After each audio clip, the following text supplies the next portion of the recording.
Now let's move on to this. Texas lands a 2027 commitment. Don't really love talking about these, but we're going to talk about them because guess what? A year and a half is a long time to hold on to someone, but this guy is a really, really good football player. Tevin Epps comes from Tustin, California. This is crazy when I saw it. 6'4" and a half, 225 pounds as a linebacker. Now, I will say this. He played safety last year in high school. Now he's switching to linebacker. So, again, we talk about this all the time. Positional versatility for this football team. And what do you know? They get a guy that's switching positions and gigantic as well. I actually think he played safety as a freshman and played linebacker as a sophomore, which, again, starting varsity as a freshman in and of itself is insane, right? Like, tons of positional versatility. I think he also played a little wide receiver last year. There were a couple of clips on his huddle that he played at wide receiver. This is one of those, like, the sword cuts both ways because he is absolutely like a guy who I think will play linebacker at Texas, but be really good in pass coverage because of his time playing safety and his time playing wide receiver. But I also wonder if he's going to suffer the lack of development that comes with being like the best kid on the field. Go watch his huddle. He is the biggest kid, not on the team, but on the field by far. Massive kid. And so he ends up playing all over for them. And so I wonder what level of polish he's going to have coming in. That's my big concern. But outside of that, like, he's explosive, really great instincts on him. Like, just absolutely, like, the thing that jumped out to me the most about him, and this is going to sound weird, he has crazy long arms. If you go watch his tape, he can almost scratch his knees standing straight up. Like, the arms are ridiculous, which is great for somebody who he has the frame. If he, depending on how his body develops, he could end his way down at edge because, again, 6'4", 225 as, you know, a 15, 16-year-old is a really big frame. And so depending on what his body does when he gets to Texas and gets in the right strength and conditioning program, gets in the right nutrition program, he could end up at edge. Long arms on an edge, yes, and hallelujah, praise whoever you choose to praise, right? So, like, he's got a frame that could do a lot for Texas.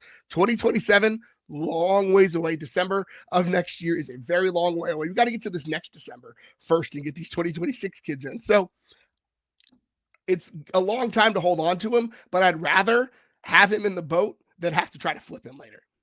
No, 100%. And it's, yeah, like you said, long time to hold on to him. And then also, he's not from Texas. He's from California. So you're talking about a guy that's the number 2 linebacker in California. He's the number 6 overall player. So if USC starts to get on a roll, I mean, they're right down the road.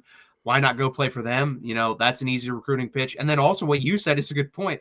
He's like 15, 16 years old. He could grow another like 2 to 3 inches. Then what are you going to do when he's 6'7", 250 pounds? Like, does he have to move to tight end at that point? Because he's, like we said, or you said, he already played wide receiver in high school. If you get that big, you can't play. I don't know any linebacker that's over 6'5".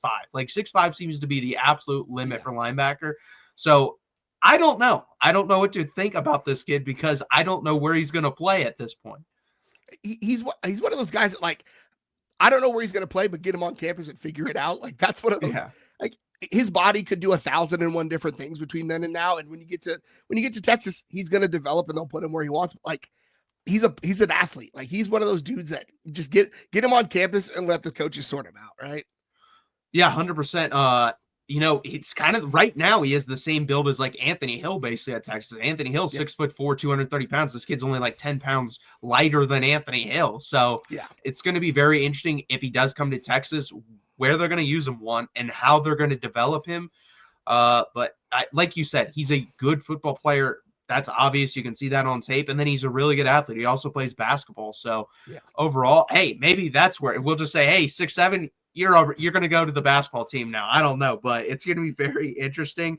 We'll see if we can hold on to him. That's the biggest thing. Like, a year and a half is a very, very, very long time to hold on to people, especially in this era of college football. We see guys who don't even take visits and are like, you know what, you offered me 25% more than the other school. I'm going to go to where you're going.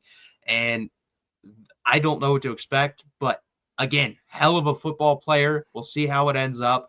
But overall, he's the first guy in the 2027 class. You know, we only have like 4 or 5 guys in the 26 class. We already have one in the 27 class. Yeah, I mean, and again, he's one of those guys that like commits and just shuts it down. Who knows? Those are rare nowadays, especially like you said, out of state kids. But I ultimately, like, there's there's something to be said about a kid who's not in-state committing this early to Texas and the inroads Texas is making in these out-of-state commitments, right, in these traditionally non-Texas places. Now, Sark has a bit of a pipeline there, but again, getting a kid this elite out-of-state to commit this early, I'd rather have it than have to flip him later. I'm all in. No, 100%. So that does it for this episode. Thank you guys for joining us. Please hit that like button. Please subscribe down below.